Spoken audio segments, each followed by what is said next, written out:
అందరికీ వందనాలండి. యెహెజ్కేలు గ్రంథము 39వ అధ్యాయం అండి. ఎడమవైపు ఉందండి 720వ పేజీ. మొదటి వచనం చదువుకుందాము. మరియు నరపుతుడా, గోగును గూర్చి ప్రవచనమెత్తి ఇట్లనము, ప్రభువు యెహోవా సెలవిచ్చినదేమనగా, రోషునకును మోషేనకును తూబాలునకును అధిపతివైన గోగు, నేను నీకు విరోధినై ఉన్నాను. నిన్ను వెనుకకు త్రిప్పి నడిపించి ఉత్తర దిక్కున దూరములో ఉన్న నిన్ను బయలుదేరదీసి ఇశ్రాయేలీయుల పర్వతములకు రప్పించి నీ ఎడమ చేతిలో నిన్ను నీ వింటిని క్రింద పడగొట్టెదను, నీ కుడి చేతిలో ఉన్న బాణములను క్రింద పడవేసెదను. నీవును నీ సైన్యమును నీతోనున్న జనులందరూ ఇశ్రాయేలు పర్వతముల మీద కూలుదురు. నానా విధమైన క్రూర పక్షులకును దుష్ట మృగములకును ఆహారముగా నిన్ను ఇచ్చెదను. 5వ వచనమండి. నీవు పొలము మీద కూలుదువు, నేనే మాట ఇచ్చియున్నాను. ఇదే ప్రభువు యెహోవా వాక్కు. నేను మాగోగు మీదికిని ద్వీపములలో నిర్విచారముగా నివసించు వారి మీదికిని అగ్ని పంపెదను. అప్పుడు నేను యెహోవానై ఉన్నానని వారు తెలుసుకొందురు. నేను యెహోవానై ఉన్నానని అన్యజనులు తెలుసుకొనున్నట్లు ఇక నా పరిశుద్ధ నామమునకు దూషణ కలుగనీయక నా జనులకు ఇశ్రాయేలీయుల మధ్య దానిని బయలుపరచెదను. ఇదిగో అది వచ్చుచున్నది, కలుగబోచున్నది. నేను తెలియజేసిన సమయమున అది జరుగును. ఇదే ప్రభువు యెహోవా వాక్కు. ఇశ్రాయేలీయుల పట్టణములలో నివసించు వారు బయలుదేరి కవచములను, డాళ్లను, కేడెములను, విండ్లను, బాణములను, గదలను, ఈటెలను తీసుకుని పొయ్యిలో కాల్చుదురు. వాటి వలన 7 సంవత్సరములు అగ్ని మండును. వారు పొలములో కట్టెలు ఏరుకొనకయు అడవులలో మ్రానులు నరుకుక ఉండి ఆయుధములు పొయ్యిలో కాల్చుదురు. తమ్మును దోచుకుని వారిని తామే దోచుకుందురు. తమ సొమ్ము కొల్లపెట్టిన వారి సొమ్ము తామే కొల్లపెట్టుదురు. ఇదే ప్రభువు యెహోవా వాక్కు. 11వ వచనమండి. ఆ దినమున గోగు వారిని పాతిపెట్టుటకై సముద్రమునకు తూర్పుగా ప్రయాణిస్తులు పోవు లోయలో ఇశ్రాయేలు దేశమున నేనొక స్థలము ఏర్పరచెదను. గోగును అతని సైన్యమంతటిని అక్కడి జనులు పాతిపెట్టగా ప్రయాణస్తులు పోవుటకు వీలు లేకుండును. ఆ లోయకు హమోన్గోదు అను పేరు పెట్టుదురు.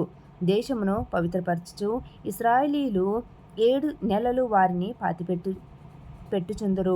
నేను ఘనము వహించు దినమున దేశము జనులందరూ వారిని పాతిపెట్టుదురు. దాని వలన వారు కీర్తి నొందుదురు. ఇదే యెహోవా వాక్కు. 14వ వచనమండి. దేశమును పవిత్రపరచుటకై దానిలో ఉన్న కళేబరములను పాతిపెట్టు వారిని దేశమును సంచరించి చూచుచు వారితో కూడా పోయి పాతిపెట్టు వారిని నియమించెదరు. 7 నెలలైన తరువాత దేశమునందు తనిఖీ చేసెదరు. దేశమును సంచరించి చూచువారు తిరుగులాడుచుండగా మనిషి శల్య ఒకటి అయినను కనబడిన ఎడల పాతిపెట్టువారు హమోన్గోగు లోయలో దానిని పాతిపెట్టు వరకు అక్కడ వారేదైనా ఒక ఆనవాలు పెట్టుదురు. మరియు హామోనా అను పేరుగల ఒక పట్టణముండును. ఇలాగున వారు దేశమును పవిత్ర పరచుదురు. 17వ వచనమండి. నరపుత్రుడా, ప్రభువైన యెహోవా సెలవిచ్చినదేమనగా, సకల జాతుల పక్షులకును భూమృగముల అన్నిటికిని ఈ సమాచారము తెలియచేయము. నేను మీ కొరకు వధించు బలికి నలుదిక్కుల నుండి కూడి రండి. ఇశ్రాయేలీయుల పర్వతముల మీద ఒక గొప్ప బలి జరుగును. మీరు మాంసము తిందురు, రక్తము త్రాగుదురు. 18వ వచనమండి. బలాఢ్యుల మాంసము తిందురు, భూపతుల రక్తమును, బాషానులో క్రొవ్విన పొట్టేల యొక్కయు, గొర్రెపిల్లల యొక్కయు, మేకల యొక్కయు, కోడెల యొక్కయు రక్తము త్రాగుదురు. 19వ వచనమండి. నేను మీ కొరకు బలి వధింపబోచున్నాను. మీరు కడుపార క్రొవ్వు తిందురు, మత్తు కలుగనంతగా రక్తము తాగుదురు. నేనేర్పరిచిన పంక్తిని కూర్చుండి గుర్రములను, రౌతులను, బలాఢ్యులను, ఆయుధస్తులను మీరు కడుపార భక్షింతురు. ఇదే ప్రభువు యెహోవా వాక్కు. నా ఘనతను అన్యజనులలో అగ్గుపరచెదను. నేను చేసిన తీర్పును వారి మీద నేను వేసిన నా హస్తమును అన్యజనులందరూ చూచెదరు. ఆ దినము మొదలుకొని నేనే తమ దేవుడైన యెహోవానై ఉన్నానని ఇశ్రాయేలీయులు తెలుసుకొందురు. మరియు ఇశ్రాయేలీయులు తమ దోషమును బట్టి చెరలోనికి పోయిరనియు వారు విశ్వాసఘాతకులైనందున నేను వారికి పరాత్మకుడనై వారు ఖడ్గము చేత కూలునట్లుగా వారిని బాధించి వారికి అప్పగించితననియు అన్యజనులు తెలుసుకుందరు. 24వ వచనం అండి. వారు అపవిత్రతను బట్టి అతిక్రమ క్రియలను బట్టి నేను వారికి పరాత్మకుడనై వారికి ప్రతీకారము చేసితిని. కాబట్టి ప్రభువు యెహోవా సెలవిచ్చున్నదేవనగా, నా పరిశుద్ధ నామమును బట్టి రోషము కలిగిన వాడనై యాకోబు సంతతి వారిని చెరలో నుండి రప్పించెదను. ఇశ్రాయేలీయుల అందరి ఎడల జాలిపడెదను. వారు నా ఎడల తాము చూపిన విశ్వాసఘాతకమును తమ అవమానమును తాము భరించుదురు.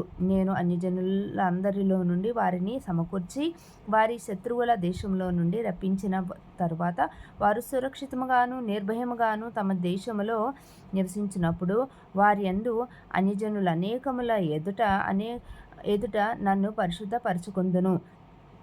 అన్యజనుల్లోనికి వారిని చెరగా పంపి వారిలో ఎవరిని ఇకను అచ్చట ఉండనీయక తమ దేశమునకు వారిని సమకూర్చిన సంగతిని బట్టి నేను తమ దేవుడైన యెహోవానై ఉన్నానని వారు తెలుసుకుందరు.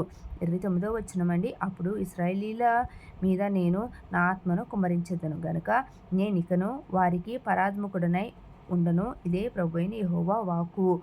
నెక్స్ట్ అధ్యాయం 40వ అధ్యాయం అండి.